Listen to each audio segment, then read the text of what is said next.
Dans le monde du handicap, l'inclusion passe aussi par le sport.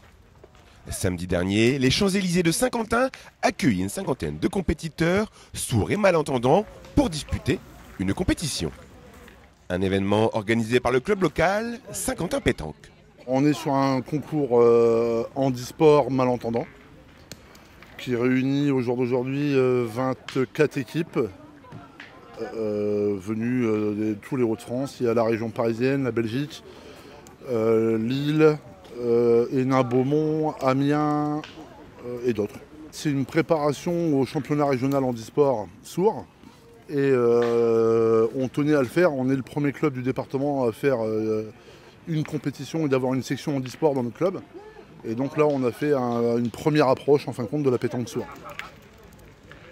Ce n'est pas un concours officiel parce qu'au jour d'aujourd'hui, même s'il y a eu une fusion entre la Fédération française de pétanque et de Provençal et l'handisport, il y a encore énormément de chemin à faire pour que les deux fonctionnent ensemble. Et on espère que ça le deviendra un jour.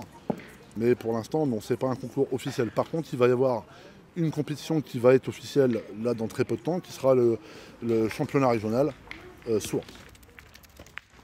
Au niveau de la pétanque, c'est un sport à part entière. Il n'y a aucune différence entre la section sourd et la section entendant. C'est très compliqué à faire intégrer les sourds dans le monde des entendants, alors que tout le monde pense l'inverse. Mais non, c'est vraiment les sourds sont vraiment renfermés sur eux-mêmes et c'est très compliqué de les faire partager autre que le monde des sourds. Ça joue très sérieusement, contrairement on va dire à un public lambda. Les sourds sont des gens qui sont très concentrés dans ce qu'ils font.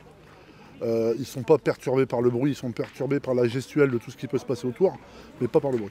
On a pour projet en fin de compte de faire un concours handi-valide, c'est-à-dire de faire jouer un valide avec un entendant, un non-entendant par contre. C'est pour le projet, le tout c'est comme je disais, c'est très compliqué de les faire jouer ensemble. Les personnes sourdes et malentendantes étaient forcément ravies de participer à cet événement organisé juste pour eux. Aujourd'hui c'est un grand plaisir, j'ai beaucoup de joueurs sourds. Les compétitions ça se passe très bien, on a un niveau à peu près pareil. C'est la région Hauts-de-France. Donc les sourds, on se connaît entre nous et on se rencontre souvent. Oui, aujourd'hui, le jour, première fois que j'organise pour les sourds un tournoi de sourds. Je suis très content.